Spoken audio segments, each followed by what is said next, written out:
J-Drone here. What's going on, guys? This is U807 from, I believe it's Nihui. This is the Trooper from GPTOYS. And that is the Alias from Traxxas. So, let's just go ahead and flip them all over. Let's flip them all over. That way you can get a really good look at things. And you can see they're basically all the same drone. They share the same body styles. Now, one thing that Traxxas is missing, just have a look at the bottom there, okay? Have a look at the bottom of this one.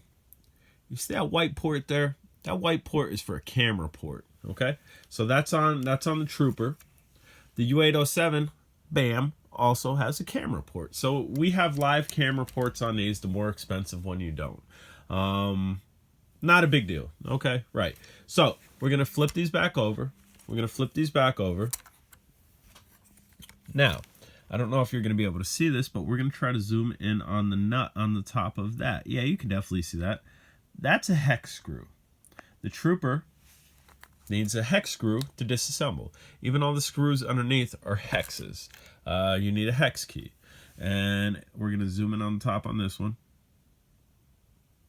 Don't know if you could see that. It's a little bit hard to see. Try to move it around. It's a hex key. The Traxxas is also a hex key. All the screws underneath, you need a hex key. The U807, we're going to zoom in on top here. You see that? That there is a Phillips head. This is the only one that you can take apart with a Phillips head screwdriver.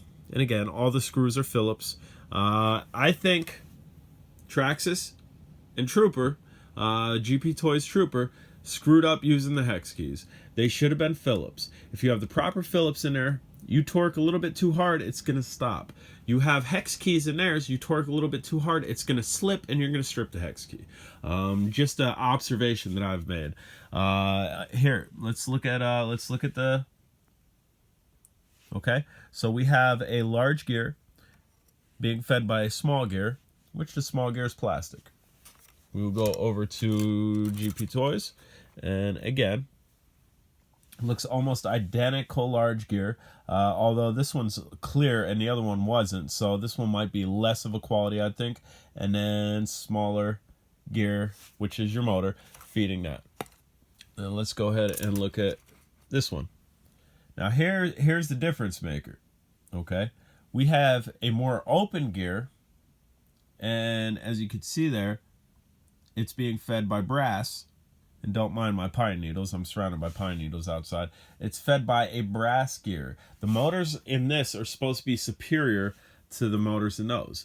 Other things just touch on, you do have different modes on this. You can go into acro mode, you can't with these.